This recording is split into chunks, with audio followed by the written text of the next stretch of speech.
Hello boys. Last video में मैं आप लोगों को जो सवाल सब समझाए थे वह बेलन पर आधारित था, नॉर्मल बेलन। और कहा था जो कुछ सवाल को छोड़ करके आगे बढ़ गए थे। अब जो 4 सवाल हम लोग छोड़ करके आगे बढ़े थे, जो बाकी हैं 13, 14, 17 और 18, ये 4 सवाल एक स्पेशल प्रकार के बेलन पर आधारित है। ये नॉर्मल बेलन नहीं है। इस प्रकार के बेलन को कहते हैं खोखला बेलन। खोखला बेलन कहने का अर्थ क्या है? जैसा कि आप चित्र में देख रहे हो, बोर्ड पर देख रहे हो, चित्र 1 बना हुआ है। चित्र कैसा बना हुआ है? सबसे पहले इस चित्र को समझने की ज़रूरत है। इसके फॉर्मूले भी अलग हैं। नॉर्मल बेलन की तरह इसका फॉर्मूला नहीं है, थोड़ा चेंज है। ध्यान दें, जब एक कोई भी बेलनाकार कोई भी पात्र हो, हाँ, इसकी विशेष एक बात होती है खोखले बेलन की कि इसके दोनों मुंह खुले होते हैं। इसके दोनों मुंह खुले होंगे और ये फिक्स है कि दोनों मुंह खुले होंगे ही। जैसा कि नॉर्मल बेलन में ये तय नहीं था कि उसके दोनों मुंह बंद होंगे, कि एक और खुला होगा, कि दोनों ओर खुला होगा, ये तय नहीं था। यहाँ पर इस खोखले बेलन में जैसा कि नाम से ही पता चल रहा है, खोखला बेलन माने दोनों तरफ का मुंह खुला हुआ है। लेकिन एक विशेषता और है, ये जिस मटेरियल से बना हुआ होता है उसका कुछ थिकनेस होता है, मोटाई होता है। जैसे ये अगर हम कट करके उस मान लो एक डब्बा है तो उसके ऊपर का पोर्शन ले रहे हैं तो ऐसा दिख रहा है, क्यों गोल दिखाई देगा, वृत्ता बेलन है। ये चित्र में ऑब्वियसली आपको वृत्ताकार नज़र ठीक से नहीं आएगा क्योंकि ये 3 डायमेंशनल चित्र है, पहले ही बताए थे। तो असली इसका ऊपर का पोर्शन यहाँ पर काट करके हम दिखाने की कोशिश किए हैं। तो यहाँ पर इस तरह का दिखाई देगा। ये जो मटेरियल है, इस मटेरियल से ये मोटाई है इसकी, और ये खाली जगह है। तो अगर कहा जाए कि इसमें कितने मटेरियल लगा है, जिस सामान से मान लो ये स्टील से बना है तो ये इसमें कितना स्टील लगा है, या लकड़ी से बना है तो इसमें कितना लकड़ी लगा है। तो इसका आयतन निकालने के लिए, जैसे नॉर्मल बेलन का आयतन पूछा जाता था πr²h, लेकिन ऐसा नहीं होगा इसमें। इसमें केवल जो लकड़ी लगा है या जो मटेरियल लगा है, ये पोर्शन है, ये इस सब का आयतन निकालना होगा। अंदर वाले के आयतन की ज़रूरत नहीं है क्योंकि वो खाली जगह है। तो यहाँ पर हम लोग क्या करेंगे, इस तरह के जब वृत्त में आप लोगों को क्लास 9 में सिखाए थे तो वहाँ पर भी इस तरह का चित्र आया था कि एक वृत्ताकार मैदान है, इसके चारों ओर से 2 मीटर एक वृत्ताकार रास्ता है। तो रास्ते का क्षेत्रफल कैसे निकलेगा? तो आप कैसे निकालते थे? बड़े वृत्त के क्षेत्रफल से छोटे वृत्त के क्षेत्रफल को घटाते थे। बस यहाँ भी वही करना है। चूँकि यहाँ 2 वृत्त आ गया, बड़ा छोटा नहीं बोलेंगे, तो दोनों वृत्त का अलग अलग अर्धव्यास होगा। तो बड़ा छोटा न बोल करके जो बड़ा वृत्त है उसका अर्धव्यास बड़ा है, बाहर है वह, उसके अर्धव्यास को हम बोलेंगे बाहरी अर्धव्यास, और अंदर वाले वृत्त के अर्धव्यास को बोलेंगे भीतरी अर्धव्यास। और बाहरी अर्धव्यास को R1 मानते हैं और भीतरी अर्धव्यास को R2 मानते हैं। बस। तो हम लोग जब क्षेत्रफल निकालेंगे तो पार्श्वतल का क्षेत्रफल, सभी क्षेत्रफल को क्या करेंगे, बड़े वृत्त के क्षेत्र। यहाँ 2 प्रकार का बेलन है, इसमें 2 प्रकार का बेलन है। एक बड़ा बेलन, बाहरी अर्धव्यास बड़ा वृत्त को लेंगे तो, एक अंदर वाले वृत्त को लेंगे तो मटेरियल जो भी चीज़ होगा, खोखले बेलन का आयतन या क्षेत्रफल कैसे निकलेगा? बड़े वृत्त के आयतन से छोटे वृत्त के आयतन को घटा लेंगे, सिंपल। या बड़े वृत्त के आयतन क्षेत्रफल से छोटे वृत्त के क्षेत्रफल को घटा लेंगे, निकल जाएगा। तो बस यहाँ पर भी वही फॉर्मूला सब है, लिखने की कोशिश करते हैं। आधार का क्षेत्रफल, इसका यूज तो नहीं है, बस आगे के फॉर्मूला में इसको लिखा जाएगा इसलिए लिख दे रहे हैं। आधार का क्षेत्रफल, यहाँ वृत्त है लेकिन 2 प्रकार का वृत्त है। आधार का क्षेत्रफल केवल इसी को लिया जाएगा जो मटेरियल लगा है, खाली स्थान का नहीं लेना है।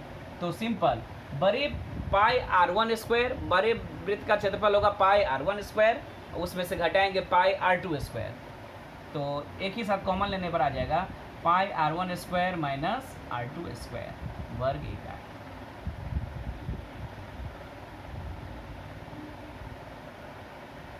पार्श्वतल का क्षेत्रफल क्या होगा जानने की ज़रूरत है भी नहीं, आप लोगों को इसका फॉर्मूला हम लिखाए थे।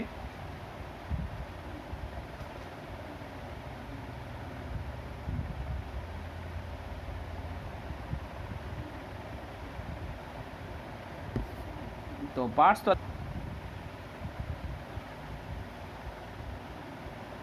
पार्श्वतल का क्षेत्रफल हम लोग जानते हैं। यहाँ पर पार्श्वतल को भी समझना होगा। पार्श्वतल में दो चीज़ लिखना होगा, बाहरी प्लस भीतरी पार्श्वतल का क्षेत्रफल। अगर आपको एक पाइप दे दिया जाए और कहा जाए लोहे का, और कहा जाए इसको रंग करना है, संपूर्ण तल को रंग करना है, सभी तल को, तो आप क्या करोगे? बाहर भी रंग करोगे और भीतर भी रंग करोगे। तो भीतर रंग करने के लिए इसका दो पार्श्वतल होगा, एक बाहरी पार्श्वतल, एक भीतरी पार्श्वतल। बाहरी पार्श्वतल बड़े बेलन का होगा और भीतरी पार्श्वतल छोटे बेलन का होगा। तो दोनों प्रकार के पार्श्वतल को जोड़ेंगे तो आपका पूरा पार्श्वतल निकलेगा। तो बाहरी पार्श्वतल कितना है? 2πr1h, और भीतरी पार्श्वतल कितना होगा? 2πr2h। जोड़ेंगे तो कितना आ जाएगा? 2π कॉमन ले लेंगे, r1 plus r2 into h वर्ग इकाई। ये इसका पार्श्वतल हो गया। संपूर्ण तल में क्या होगा? ये पार्श्वतल तो दोनों होगा ही, प्लस अगर इसको रंग करने के लिए दिया जाए तो आप जहाँ पर हम सेट किए उसको रंग करना होगा, इसके अंदर भी बाहर भी और ये ऊपर वाला पोर्शन भी। तो आधार तल 2 हो जाएगा, ऊपर वाला और नीचे वाला। आधार तल का होता है पाई r1 square minus r2 square, और इसमें 2 है तो 2 से इंटू करेंगे, और टोटल पार्श्वतल ये होता है क्या? 2π, ये पाई है, 2π into r1 plus r2 h वर्ग इकाई। ये फॉर्मूला सब थोड़ा याद रखने की ज़रूरत है, 2-3 सवाल में है। हो सकता है कि खोखले बेलन पर आधारित सवाल भी माध्यमिक में आए, तो आपको ये फार्मूला याद रखने की ज़रूरत है। बता दें आपको, इसी फार्मूले का यूज़ होगा, इन दोनों का व्यवहार नहीं होगा। इसको कैसे निकाला गया है उसको समझाने के लिए दोनों की ज़रूरत पड़ा है। जो चारों सवाल है इसमें डायरेक्ट इसी की ज़रूरत है, इन सब की ज़रूरत नहीं है। नंबर 4, आयतन। आयतन का सूत्र हम जानते हैं, बड़े बेलन के आयतन से छोटे बेलन के आयतन को घटाएंगे, यानी पाई r1 square h minus pi r2 square h। Common लेकर ऐसा बुक में लिखा होगा, r1 square minus r2 square into h घन इकाई। ये फॉर्मूला आप देखेंगे, लिखाए भी हैं कॉपी में, देखिएगा जो पिक्चर भेजा गया है ऑलरेडी। तो इस फॉर्मूले का आप लोग याद रखेंगे, और इस फॉर्मूले पर आधारित सवाल कैसे बनेगा इसकी हम चर्चा करते हैं, आगे देखते हैं। क्वेश्चन नंबर कौन कौन छोड़े थे? 13, 14, 17 और 18। चलिए 13 को समझने की कोशिश करते हैं। क्वेश्चन नंबर 13, दो मुंह खुले एक लंब वृत्ताकार लोहे के पाइप के मुंह का बाहरी व्यास 30 सेंटीमीटर है और आंतरिक व्यास 26 सेंटीमीटर तथा पाइप की लंबाई 14.7 मीटर है। प्रति डेसीमीटर 2 रुपया 25 पैसे की दर से उस पाइप के समग्र तल पर अलकतरा प्रलेप करने में कितना खर्च होगा, ये आपको निकालना है। यानी एक दोनों मुंह से, ये कैसे समझेंगे? खोखला बेलन वर्ड कभी लिखा नहीं रहेगा, जनरली आपको सवाल को पढ़ करके पता चलेगा। जिस सवाल में बाहरी अर्धव्यास और भीतरी अर्धव्यास ये दोनों की चर्चा हो, वह तो समझेंगे ये सवाल खोखले बेलन पर आधारित है और R1 R2 लेकर के उसी के फॉर्मूले को व्यवहार करना है। अगर किसी सवाल में एक ही अर्धव्यास की चर्चा है, बात भीतरी बाहरी की कोई चर्चा नहीं है, तो समझेंगे वो नॉर्मल बेलन है, जो फॉर्मूला इतना दिन तक अब लोग करते आए हैं सवाल। तो केवल इन 4 सवालों में बाहरी और भीतरी अर्धव्यास की चर्चा है, 13, 14, 17 और 18। तो वहाँ पर खोखले बेलन का फॉर्मूला यूज़ होगा। देखते हैं सवाल क्या कह रहा है। सवाल कह रहा है कि इसका बाहरी व्यास है R1 है, ये बाहरी R1 है और ये भीतरी है, इसको R2 मानते हैं। तो बाहरी अर्धव्यास और भीतरी अर्धव्यास दे दिया गया है। बाहरी व्यास 30 सेंटीमीटर है, तो इसको अर्धव्यास कितना ले लेंगे? 15 सेंटीमीटर। और भीतरी व्यास कितना है? 26 सेंटीमीटर, तो R2 हो जाएगा 13 सेंटीमीटर। और H दिया गया इस बेलन का, खोखले बेलन का H दिया गया है 14.7 सेंटीमीटर, मीटर। तो चूंकि आपको देख रहे हो रेट जो अलकतरा लगाने का है वह है प्रति वर्ग डेसीमीटर में। प्रति डेसीमीटर लिखा हुआ है, प्रति डेसीमीटर नहीं होगा बल्कि प्रति वर्ग डेसीमीटर होगा। तो यहाँ आप लोग चेंज कर लेंगे सवाल को, प्रति वर्ग डेसीमीटर, क्योंकि क्षेत्रफल में अलकतरा लगाया जाएगा तो वर्ग छूट गया है बुक में। प्रति वर्ग डेसीमीटर, चूंकि वो क्षेत्रफल को हम लोगों को जहाँ अलकतरा लगाना है वह डेसीमीटर में दिया गया है, इन तीनों एकड़ को डेसीमीटर में बदलना है। 15 को डेसीमीटर में बदलेंगे तो 15/10, इसको 13/10, ये डेसीमीटर हो गया। 10 से भाग दिए। अब मीटर को डेसीमीटर बदलने के लिए 10 से गुना करना पड़ता है, गुना करेंगे तो 147 डेसीमीटर आ जाएगा। अब हम लोगों को जिस इलाके में अलकतरा लगाना है संपूर्ण तल में, तो कौन कौन इलाका होगा? संपूर्ण तल का क्षेत्रफल होगा जो चर्चा किए हैं। संपूर्ण तल का क्षेत्रफल का सूत्र अभी आपको बता रहे थे, फॉर्मूला होता है 2 pi into r1² minus r2²। ये दो आधार तल हो गए। अब दो पार्श्व तल होगा, एक बाहर का एक भीतर का।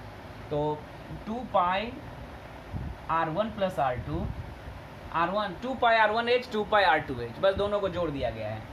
बस इतना वर्ग इकाई फिलहाल लिखते हैं, मान बैठाने के बाद ये वर्ग डेसीमीटर हो जाएगा। सिंपल, ये फॉर्मूले में कुछ नहीं है। आप ये कैलकुलेशन करोगे, आप r1 जानते हो, आप r2 जानते हो, आप h जानते हो, पूरा कैलकुलेशन करेंगे आप लोग।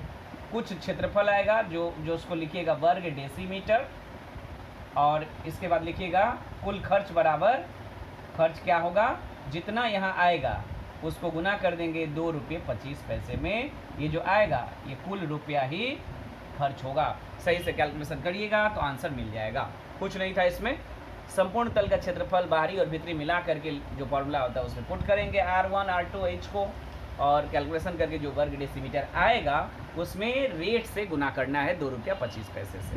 जो आएगा वही कुल खर्च होगा। इसका पूरा कैलकुलेशन कॉपी में हम आप लोगों को भेजे हैं, तो वहाँ से हेल्प ले लेंगे। कहीं भी दिक्कत हो समझने में तो आप पूछेंगे। नेक्स्ट क्वेश्चन नंबर 14 पढ़ते हैं। क्वेश्चन नंबर 14, एक दोनों मुंह खुले लोहे के लंब वृत्ताकार खोखले बेलन की ऊंचाई 2.8 मीटर है। बेलन का आंतरिक व्यास 4.6 डेसीमीटर एवं बेलन में 84.48 घन डेसीमीटर लोहा लगा है, तो बेलन का बाहरी व्यास कितना है? देखिए इसमें क्या क्या दिया गया खोखले बेलन का, लिख लेते हैं। पहले तो h दिया गया है 2.8 मीटर, फिर चर्चा करते हैं क्या क्या दिया है क्या नहीं दिया है। बेलन का आंतरिक व्यास, आंतरिक को हम लोग r2 मानते हैं और बाहरी को r1 मानते हैं। तो यहाँ पर बाहरी पूछा गया है, तो r1 हम लोगों को पूछा गया है, व्यास पूछा है, तो अर्धव्यास निकालेंगे तो डबल कर देने से व्यास आ जाएगा। r2 9 दे करके आंतरिक व्यास दिया हुआ है 4.6, तो 4.6 का आधा होगा 2.3 डेसीमीटर, ये दिया गया इतना। और आपसे और एक चीज़ दिया गया, बेलन में 84.48 घन डेसीमीटर लोहा लगा है, माने ये इतना घन डेसीमीटर लोहे से बना है। तो ये इस बेलन का क्या हो गया, घन डेसीमीटर। इकाई देखकर भी पता चल जाता है कि ये आयतन है, इस खोखले बेलन का आयतन है। यानी इस सवाल में आपको दिया गया है आयतन 84.48 घन डेसीमीटर। ये घन डेसीमीटर देख करके हम लोगों को पता चल गया कि सभी इकाई को डेसीमीटर में रखना है। R2 तो ऑलरेडी है, इसको 10 से गुना कर रहे हैं तो 28 डेसीमीटर हो गया। अब आयतन का फॉर्मूला हम लोग खोखले बेलन के आयतन का फॉर्मूला यूज करेंगे जो लास्ट लिखाए थे। क्या फॉर्मूला था, बड़े बेलन के आयतन में से छोटे बेलन के आयतन को घटा लेंगे, यानी पाई r1² h minus pi r2² h। इस तरह भी लिखा जा सकता है, या जो कॉमन लेकर के फॉर्मूला बना है pi r1² minus r2² into h 84.48 घन डेसीमीटर। यहाँ पर आपको दो चीज़ का मान पुट करना है, पाई का भी मान पुट करिएगा और r1 का मान हम लोग जानते नहीं हैं, r2 जानते हैं 2.3 होल स्क्वायर, तो ये ब्रैकेट कर देंगे और इंटू h का मान क्या है 28। 8448 को आप इतना कर सकते हो, 100 नीचे कर सकते हो, 7 से 28 कट गया, 4 बार में 22 और 4 को किधर लेकर चले जाएंगे R1 square minus 2.3 whole square equal to 48448 by 100, और नीचे आ गया कौन कौन, एक 22 आ गया, एक यहाँ का 28 का 4 आ गया, क्योंकि 7 से काट दिए थे 28 को। अब इसको काटिएगा, ये कट जाएगा, और इसको जो होल स्क्वायर करके 23 गुना 23 करके उस तरफ ले जाइएगा, जो जितना आएगा R1 स्क्वायर का मान निकलेगा। R1 स्क्वायर का मान निकलेगा तो R1 कैसे निकलेगा, इसका वर्गमूल निकाल करके निकलेगा, जो आएगा वो होगा अर्ध व्यास। इसके बाद आपको बाहरी व्यास निकालना है, जो अर्ध व्यास का मान आएगा उसमें 2 से गुना कर देंगे तो व्यास निकल जाएगा। फिर से कह रहे हैं, H दिया गया था, R1 बाहरी व्यास हम लोगों से पूछ रहा है, और R2 व्यास दिया गया था, आंतरिक अर्ध व्यास, इससे आधा करके निकाल लिए। आयतन दिया गया है, वहाँ से आपको H और R2 बैठा करके R1 निकाल लेना है, बस R1 निकाल करके डबल कर देंगे तो बाहरी व्यास निकल जाएगा। बहुत ही आसान सवाल है, हार्ड नहीं है, बल्कि आपको ये न्यू जो फॉर्मूला सब है उसको याद रखने की ज़रूरत है, हार्ड सवाल नहीं है, बिल्कुल इजीली समझ में आएगा। ये कंप्लीट कैलकुलेशन थोड़ा देख लीजिएगा आप लोग, किया हुआ है कॉपी में। चलिए आगे बढ़ते हैं। क्वेश्चन नंबर अब नेक्स्ट क्या था, 15 और 16 तो कराया गया था, नॉर्मल बेलन है, खोखले बेलन पर आधारित सवाल नेक्स्ट है 17। चलिए पढ़ते हैं क्वेश्चन नंबर 17। 17.5 डेसीमीटर व्यास वाले 4 लंब वृत्ताकार ढलाई वाले खंभों के चारों तरफ 3.5 सेंटीमीटर मोटा बालू सीमेंट का प्लास्टर किया जाता है। तो 2 क्वेश्चन इसमें हैं। प्रति खंभा यदि 3 मीटर लंबा हो तो कितने घन डेसीमीटर मसाला लगेगा, और प्लास्टर का मसाला तैयार करने में यदि 4:1 अनुपात में बालू और सीमेंट मिलाना पड़ता है तो कितने घन डेसीमीटर सीमेंट की आवश्यकता पड़ेगी, ये बताना है हम लोगों को। फिर वही बात है, क्योंकि खोखले बेलन की यहाँ पर एक नहीं 4 वृत्ताकार बेलनाकार बेलन है, इस तरह के 4 बेलन हैं, 1 1 2 3 4। चूँकि ये सभी पिलर है, इसको ढलाई करना, चारों सेम है, ये नॉर्मल तो नहीं है, ये नॉर्मल अभी तो नॉर्मल है, देखिए ये कैसे खोखला बन जाएगा बता रहे हैं। ये सभी का RH एक ही है, R1 R2 H एक ही है। देखिए 17.5 सेंटीमीटर व्यास वाले ऑलरेडी एक है, इतना व्यास है तो इसका आधा कर लेंगे। इस पर 3.5 सेंटीमीटर का ढलाई चढ़ाना है, सभी इसको इतना मोटा ढलाई चढ़ाना है। ये क्या बन गया, ये ढलाई करने के बाद ये खोखला बेलन बन गया। तो H तो सिंपल दिया गया 3 मीटर, और R1 जो पहले से था पिलर ऑलरेडी जो मोटा था वो उसका R2 था अंदर का, और उस पर R2 कितना था 17.5 का आधा कितना होता है 8.75। 17.5 का आधा होता है 8.75 सेंटीमीटर फिलहाल है, और इसमें 3.5 जोड़ दिया गया है, तो 3.5 जोड़ेंगे तो कितना आएगा 8 बाहरी कितना हो जाएगा, इसमें 3.5 जोड़ दीजिए, 3.5 जोड़ने से आएगा 12.25।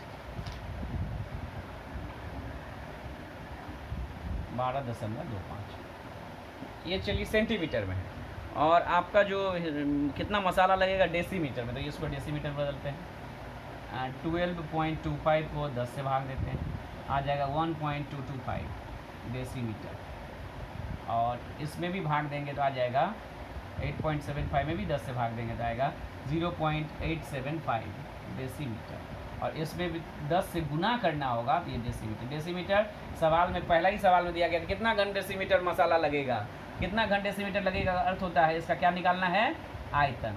ये जो आयतन निकलेगा, ये जो आयतन निकलेगा वो कितने खंभे का होगा, एक खंभे का, एक खंभे का आयतन का सूत्र हम लोग क्या जानते हैं, पाई R1 square minus R2 square into H घन इकाई, ये एक खंभे का आयतन है। R1 R2 H जानते हो, पुट कर देने से निकल जाएगा। 4 खंभे का, चूंकि यहाँ पर टोटल 4 खंभों का निकालना है, तो 4 खंभे का आयतन में कुछ नहीं, जितना पाई 4 से गुना कर देना है, पाई R निकाल कर भी 4 से गुना कर सकते हो, या यहीं 4 लेकर के फिर एक बार में निकाल सकते हैं। ठीक है, इसमें R1 R2 H निकालिए, इसका कैलकुलेशन करिएगा, कुछ ना कुछ आ जाएगा। क्योंकि आप लोगों को सवाल हम भेजे हैं तो मेरे पास है, ये आएगा 277.2 घन डेसीमीटर, जो आंसर है 8 पहला। नंबर 2 कह रहा है इसमें कितना सीमेंट है, तो आप जानते हो 4:1 में सीमेंट है, ये है बालू और ये है सीमेंट, तो आप जानते हो। और कितना टोटल कितना है 277.2, इसको बांटना है, तो ये सीमेंट का हिस्सा है, ये बालू का हिस्सा था। हम लोगों को क्या चाहिए, क्या हम लोगों को केवल चाहिए सीमेंट। सीमेंट अनुपातिक योग याद होगा आप लोगों को क्लास 7 का। सीमेंट का जब परिमाण निकालेंगे तो सीमेंट का संख्या जो अनुपात में रहेगा ऊपर जाएगा, 1 है,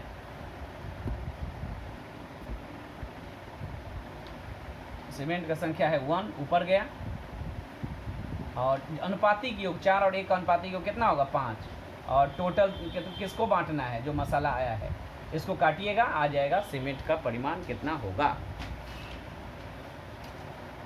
बहुत आसानी से आप लोग निकाल पाएंगे। ये 55 पॉइंट आप सही से कैलकुलेशन करोगे इतना घन डेसीमीटर आ जाएगा, सीमेंट का परिमाण होगा, बालू निकालने की ज़रूरत नहीं है। तो एक खंभे का आयतन निकाल करके 4 से गुना करिए, या पहले ही 4 से गुना करके R1 R2 H पुट करेंगे, सही से कैलकुलेशन करेंगे तो निकल जाएगा। ये कैलकुलेशन अपने कॉपी में देखिएगा, हम करके आपको भेजेंगे। और इसके बाद इसमें बालू कितना, ये टोटल मसाला है, बालू और सीमेंट मिला करके प्लास्टर करने के लिए बालू सीमेंट का मिश्रण तैयार किया जाता है, जानते हो आप लोग। तो इसमें 4:1 में बालू सीमेंट है, यानी 4 भाग बालू है, 1 भाग सीमेंट है। तो सीमेंट का परिमाण निकालने के लिए 1 ऊपर जाएगा सीमेंट का भाग, और अनुपातिक योग नीचे आएगा, कुल जितना मसाला है लगा है उसमें गुना कर देंगे, और काट करके जो आएगा वही सीमेंट का परिमाण होगा। और केवल इस सवाल में सीमेंट पूछा गया है। चलिए क्वेश्चन नंबर 18, वो और भी आसान है। एक लंबवृत्ताकार खोखले बेलन का बाहरी व्यास 16 सेंटीमीटर एवं आंतरिक व्यास 12 सेंटीमीटर है, तो बेलन की ऊंचाई 36 सेंटीमीटर हो, तो बेलन को गलाकर 2 सेंटीमीटर व्यास वाले 6 सेंटीमीटर लंबे कितने ठोस बेलन तैयार किया जा सकेंगे। ये बहुत बहुत बहुत ईजी है। जो बड़ा बेलन है जिसको गला करके छोटा बनाना है, खोखला बेलन है क्योंकि आंतरिक, और एक छोटा बेलन इससे बनाना है। इसका R1 R2 H सब दिया गया है, इसका R1 R2 और H दिया गया है, ठीक। व्यास दिया गया, आधा आधा कर लीजिएगा, ठीक। R1 R2 H दिया गया है, और दोनों की ऊंचाई सेम है, दोनों ही बेलन की ऊंचाई एक ही होगा।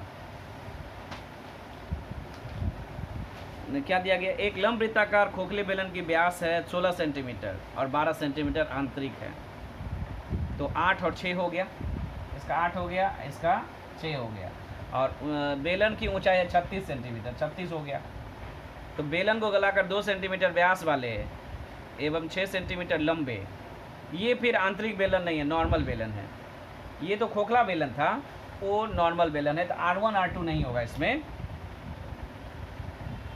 केवल RH होगा। तो जो बनाना है उसका ऊंचाई लेना है 6 और 2 सेंटीमीटर व्यास वाले, यानी 1 सेंटीमीटर अर्ध व्यास वाले। इसका फॉर्मूला हो जाएगा, आयतन, दोनों का आयतन निकालना, भाग देना है। इस जितना आयतन ये है उसका भी आयतन वही होगा, तो एक बनने में कितना लग रहा है टोटल, इसको गलाना है और ये बनाना है, तो इससे कितना आयतन निकलेगा समान, जो लोहा मान लो, तो पाई R1 square minus R2 square into H, ये इसका आयतन निकलेगा, निकालेंगे। और इसका आयतन क्या निकलेगा, इसका आयतन निकलेगा पाई R स्क्वायर H, ये नॉर्मल बेलन है, दोनों निकालेंगे, बड़े में छोटे से भाग देंगे, देखिए कट जाएगा, उतने ही संख्यक वो छोटा बेलन बनाया जा सकता है। ये इस तरह के सवाल पहले भी किए हैं आप लोग। बड़े आयतन में छोटे आयतन से भाग देना है। एक है खोखला बेलन क्योंकि आंतरिक और बाहरी व्यास की चर्चा है, और एक है छोटा बेलन जिसमें R और H की चर्चा है, आंतरिक बाहरी व्यास की चर्चा ही नहीं है, ठीक। ये करिएगा, देखिएगा कैलकुलेशन। नेक्स्ट अब हम शॉर्ट क्वेश्चन में चले आते हैं, पढ़ते हैं क्वेश्चन नंबर 19 का MCQ का 1। 2 लंबवृत्ताकार ठोस बेलन का अर्धव्यास 2:3 अनुपात में है एवं ऊंचाई है 5:3। अर्धव्यास 2 बेलन है, उसके अर्धव्यास का अनुपात दिया है, ऊंचाई का अनुपात दिया है, पूछा वक्रतल का अनुपात क्या होगा। तो बहुत ही आसानी से किया जा सकता है। ये 1 है, ये 2 है, इसका R1 H1 है और इसको मानते हैं R2 H2, ठीक। तो इसमें दो चीज़ दिया गया है, R1/R2 दिया गया है और H1/H2 दिया गया है। ठीक, R1/R2 है 2/3 और ये है ऊंचाई वाला कितना है 5/3। और आपसे क्या पूछा, वक्रतल का क्षेत्रफल।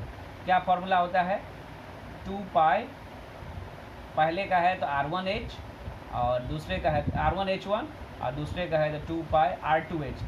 ठीक, 2 पाई से 2 पाई कट गया है, R1/R2 इंटू H1/H2 इसको लिख देंगे और दोनों का मान हम जानते हैं। सुनिए, एक गलती आप लोग यहाँ पर करते हो कि आप लोग R1 अनुपात दे करके बताते हैं कि R1 बराबर 2, R2 बराबर 2, तब टीचर काट देंगे, H1 का मान 5 है, H2 का मान 3 है। बिल्कुल नहीं है, बल्कि R1/R2 का मान हम बिल्कुल आसानी से बैठा सकते हैं 2/3, H1/H2 का मान बैठा सकते हैं 5/3। अब आप काटोगे, नहीं कटा, 10/9। 10:9 इज द करेक्ट आंसर, यानी सी नंबर करेक्ट आंसर है। तो नेक्स्ट क्वेश्चन जो है ये सी आंसर करेक्ट है। नेक्स्ट क्वेश्चन सेम है, हम नहीं बता रहे हैं। यहाँ भी अर्धव्यास ऊंचाई का अनुपात दिया है, इस बार वक्रतल न पूछ करके आयतन का अनुपात पूछा है। तो यहाँ पर वक्रतल बटा वक्रतल लिखा है तो वहाँ आयतन बटा आयतन करेंगे, ये घर से कर लीजिएगा। क्वेश्चन नंबर 3, दो लंब वृत्ताकार ठोस बेलन का आयतन समान है, दो बेलन है उसके आयतन समान है, तो उसकी ऊंचाई का अनुपात दे दिया है, तो अर्धव्यास का अनुपात कितना होगा। फिर सेम है, मान लो यहीं करते हैं।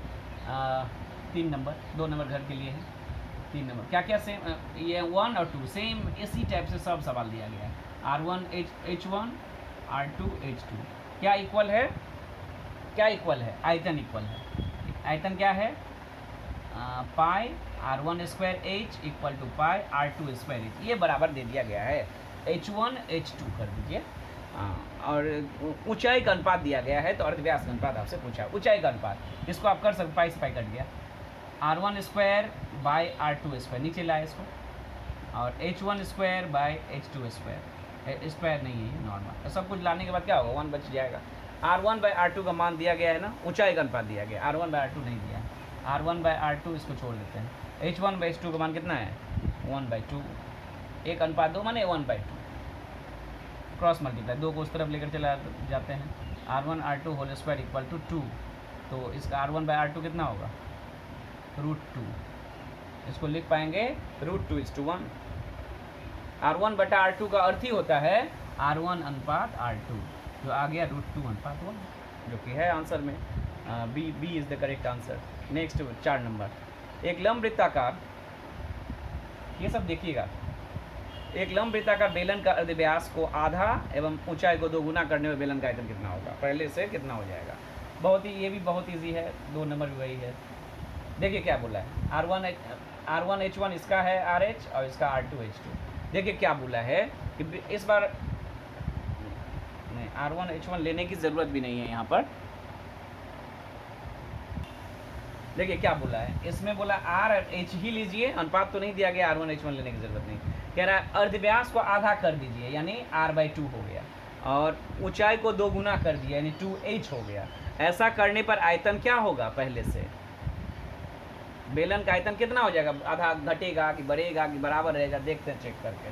इसका फॉर्मूला, इस आयतन का बेलन इतना था, पाई R², इसका बेलन क्या होगा, पाई R माने R2², R/2 का होल स्क्वायर इंटू 2H, पाई R²/4 इंटू 2H, यहाँ से 2 कट गया, पाई R²H/2, पहले था पाई R²H, अब हो गया पाई R²H/2, तो क्या हो गया, आधा हो गया, आधा हो गया, यानी सी इज़ द करेक्ट आंसर।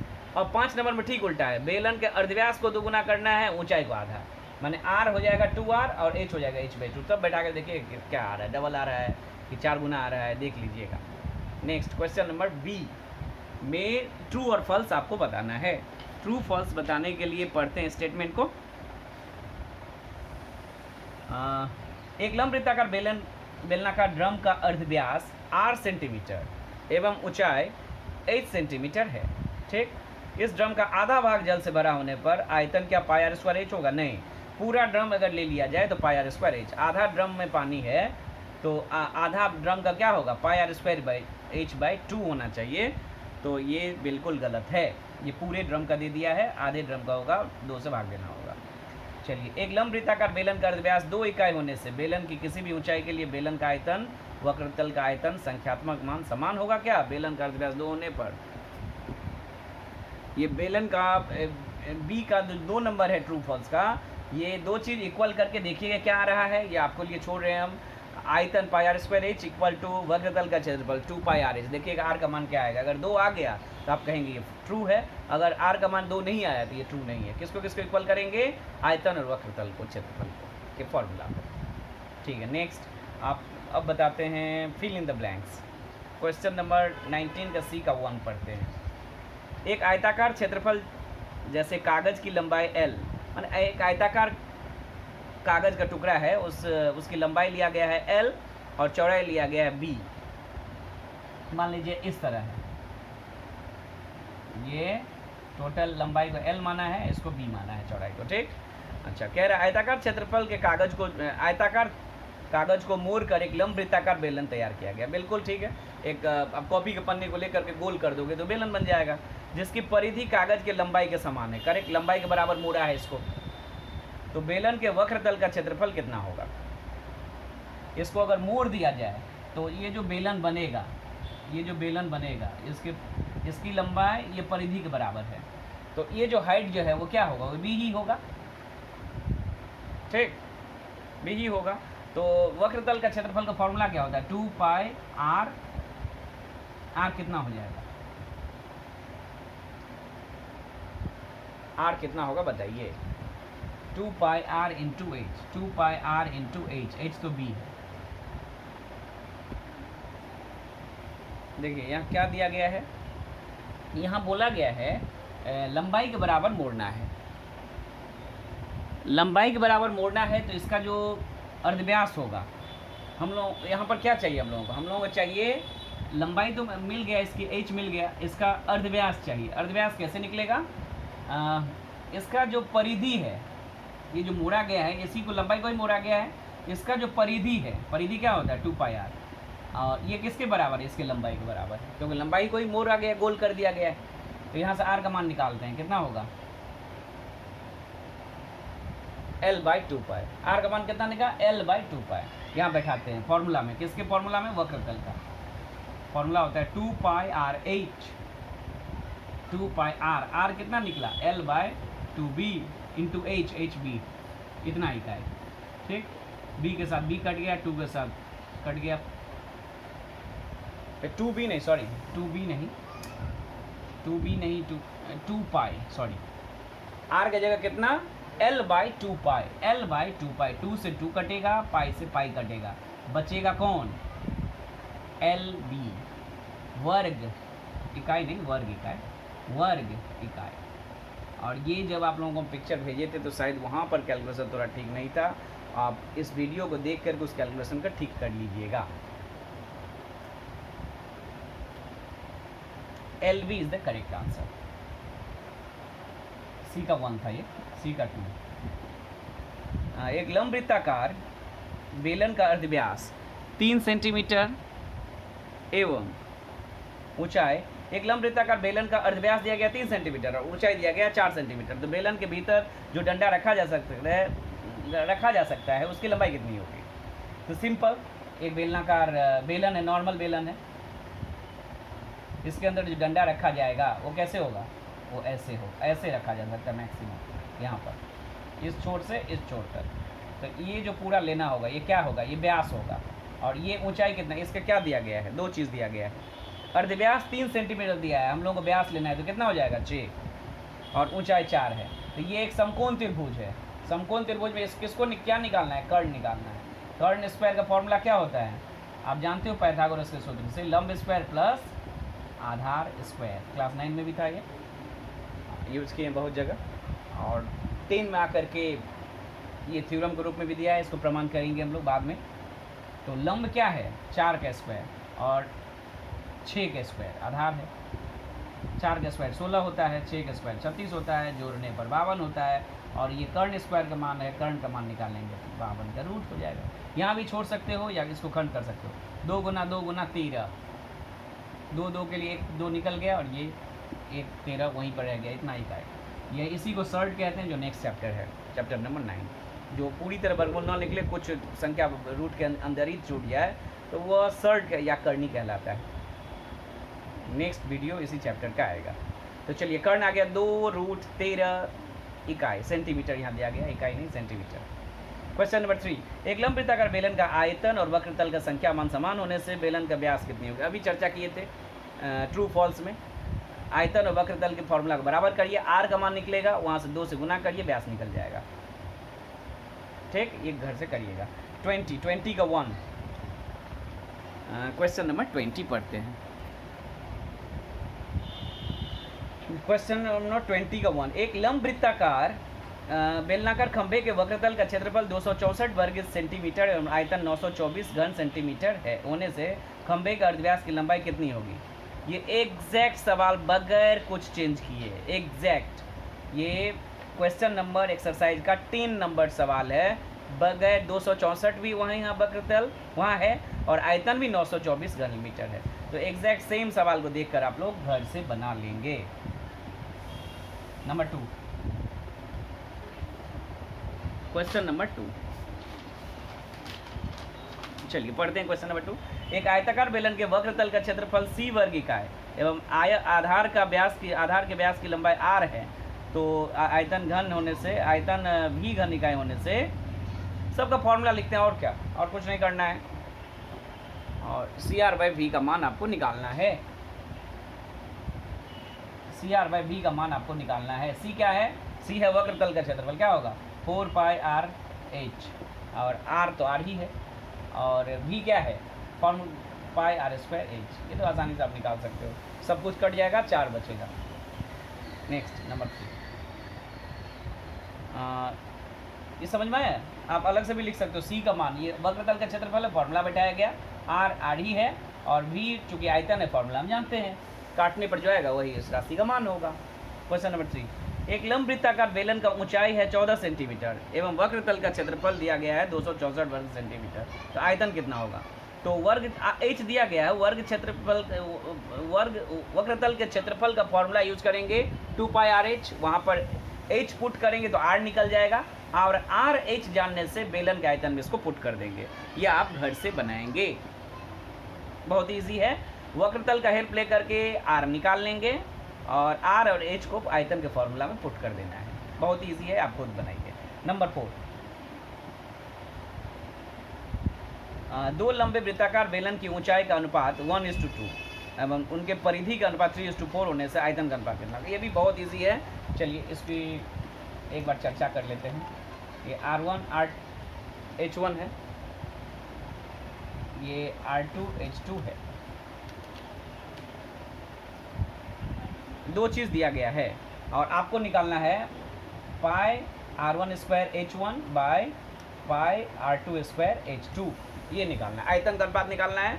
दिया क्या गया है? ऊंचाई का अनुपात दिया गया, यानी H1/H2 दिया गया है। कितना दिया गया है? 1/2। और अगर ये R1 R2 दे देता तो बहुत इजी था, लेकिन इसको घुमा करके थोड़ा दिया है। क्या दिया है? आधार की परिधि माने 2πr। आप परिधि का फॉर्मूला क्या जानते हो क्लास 9 से? वृत्त के परिधि का फॉर्मूला होता है 2πr। तो 2πr1 पहले का, 2πr2 दूसरे का, ये अनुपात दिया है 3/4। 2π से 2π कट गया, ये आखिर में ये फॉर्मूला किसका है, अनुपात किसका है? R1 R2 का। तो H1/H2 जानते हो, R1/R2 जानते हो, आसानी से यहाँ पुट कर दीजिए। R1/R2 होल स्क्वायर, क्योंकि दोनों का स्क्वायर है, और H1/H2 यहाँ पुट करेंगे। R1 3/4 का होल स्क्वायर इंटू 1/2, 9/16 गुना 1/2, यानी 9/32, यानी 9:32 is the correct answer. 9:32 is the correct answer. Next number 5, number 5 पढ़ते हैं। एक लंब वृत्ताकार बेलन का आयतन का अर्धव्यास की लंबाई 50% कम कर दिया जाए, ऊंचाई को 50% बढ़ा दिया जाए, तो बेलन का आयतन कितना? ये बहुत इजी है, शॉर्ट क्वेश्चन बहुत ही आसान है। ये R है, ये H है। अब इसके R को 50% माने R/2, 50% माने R/2। लंब वृत्ताकार बेलन का आयतन नहीं, आधार का अर्धव्यास को 50% कम कर दिया गया।